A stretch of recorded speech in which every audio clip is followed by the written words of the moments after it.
Allah Subhanahu wa taala. Mohon maaf kepada para ulama, tidak layak untuk duduk di atas, mereka di bawah. Tapi saya yakin mereka maklum Abdul Somad diberikan kursi di atas ini supaya jamaah bisa melihat. Jamaah subuh ini datang bukan untuk belajar, mereka adalah murid-murid para kiai yang sudah ngaji. Mereka hanya penasaran apakah Ustaz Somad itu ada di alam nyata. Seseorang mewakafkan hartanya dengan niat.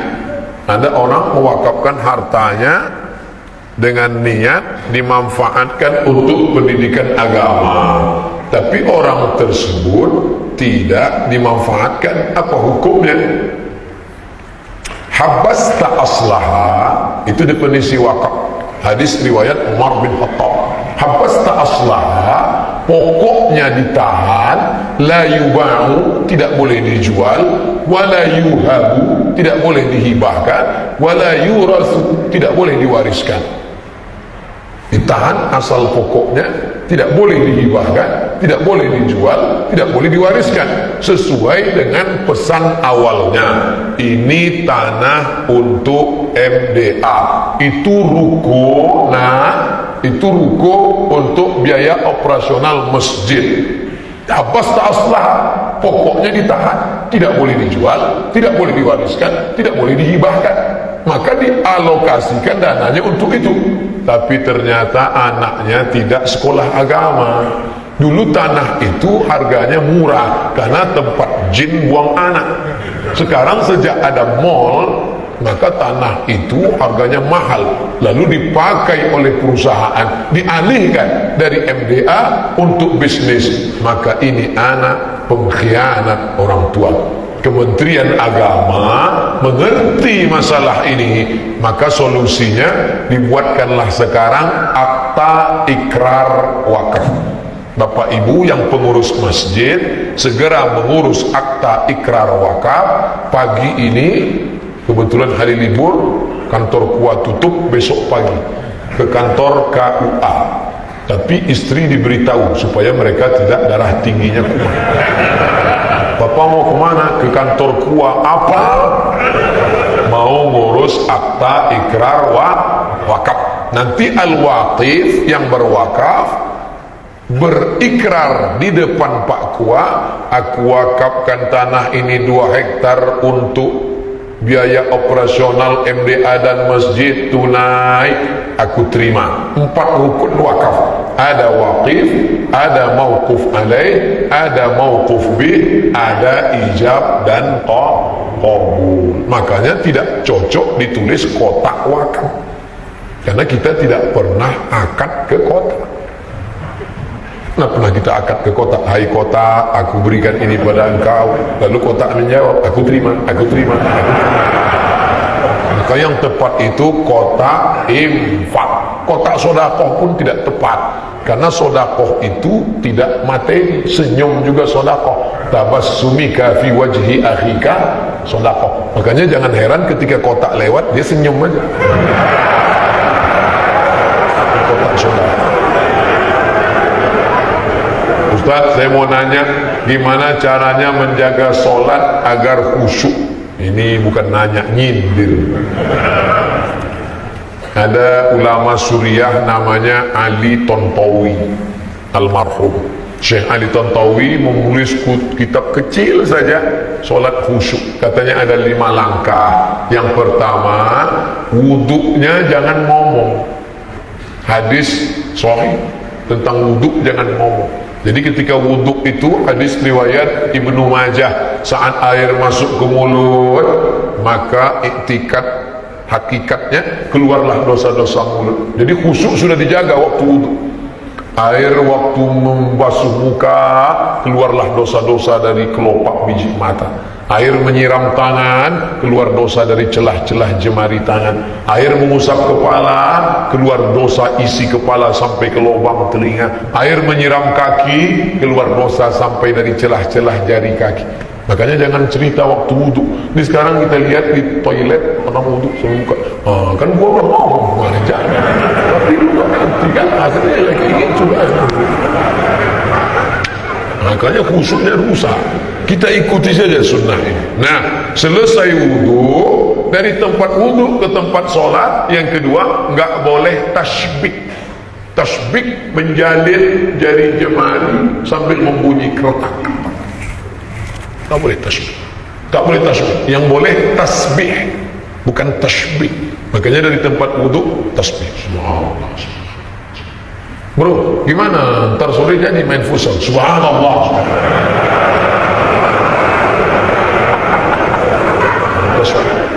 Nah, yang ketiga, ketika azan berkumandang, ya. Apa kata Imam Jalaluddin Abdurrahman As-Suyuti?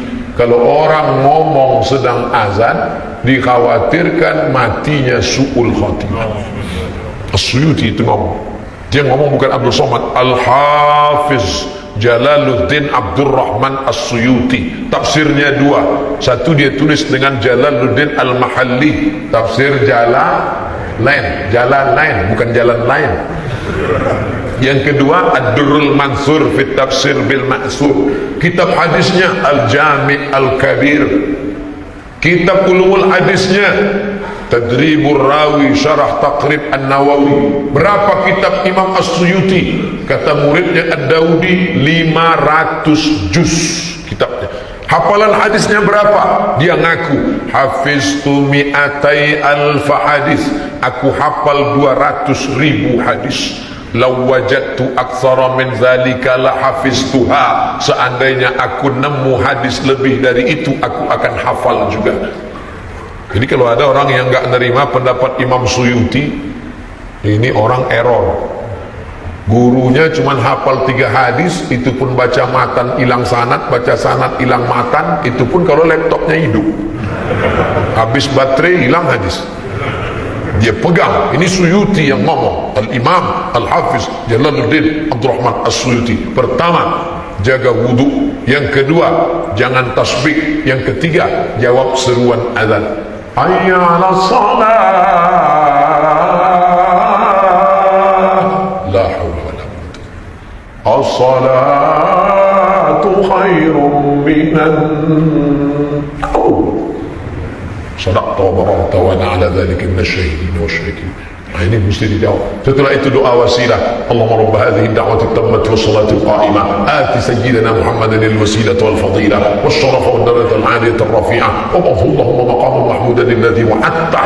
Dalam riwayat Al-Baihaqi ada tambahan, innaka la tukhliful mi'ad. Bagi yang hafal, anak-anak muda yang baru tobat belum hafal gerak-geraknya yang dulu. 4, engkau mesti membaca. Qiraah dengan mutola'ah beda. Qiraah baca buku mulutnya bergerak, qiraah namanya. Sedangkan mutola'ah mulutnya diam. Kalau ada orang baca novel Tenggelamnya Kapal Panderwi, ayat-ayat cinta, diam, itu namanya mutola'ah. Tapi Quran bukan mutola'ah, qiraatul Quran, baca bukan mutola'ah. Makanya kalau ada orang baca Quran mulutnya diam, itu bukan baca Quran, itu namanya mutola'atul Quran. Qiraah mulut bergerak. Datang orang bertanya kepada Khabbab ibnul Arth, sahabat Nabi, ya Khabbab, ya Nabi itu waktu sholat mulutnya bergerak atau diam? Kata Khabbab, aku melihat Nabi sholat mulutnya bergerak. Dari mana kamu tahu Nabi itu mulutnya bergerak? Bittirabi lihyatihi, aku lihat jenggotnya bergoyang. Kenapa jenggotnya bergoyang? Karena dagunya bergoyang, karena rahangnya bergerak.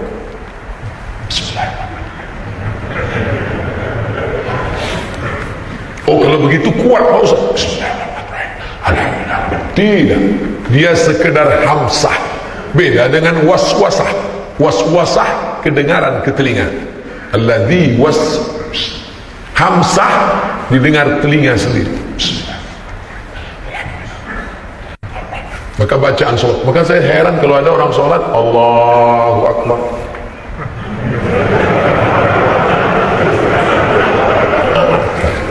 sholat itu belum bergerak.